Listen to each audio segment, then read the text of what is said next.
La dyspraxie ou trouble de la coordination motrice d'origine développementale se définit par une réduction des performances dans les activités de tous les jours, qui nécessitent une coordination motrice.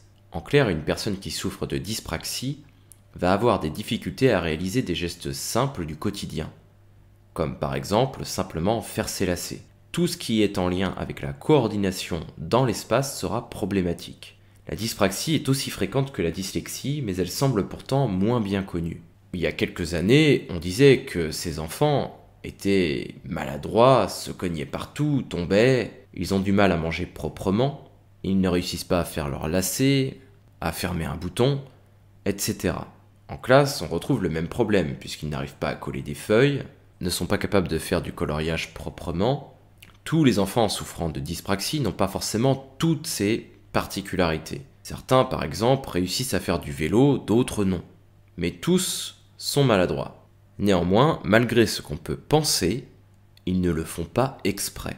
Un jour, ils peuvent réussir à faire leur lacet, mais le lendemain, ils n'y arriveront pas. Mais encore une fois, ce n'est pas de leur faute.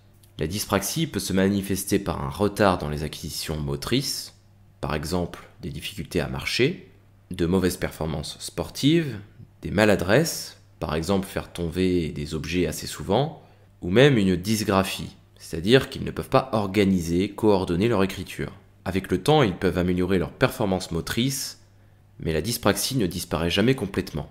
Ainsi, ils auront toujours plus de troubles moteurs que des enfants du même âge. La cause est très mal connue par les scientifiques. Ils travaillent dessus, la réponse n'est pas encore claire. Le problème serait probablement lié au lobe pariétal qui joue un rôle dans la perception du nombre et du repérage dans l'espace. Ou alors, cela pourrait être lié au cervelet qui joue un rôle dans la synchronisation des mouvements. Cela pourrait être aussi lié à ces deux structures ou même à quelque chose de totalement différent.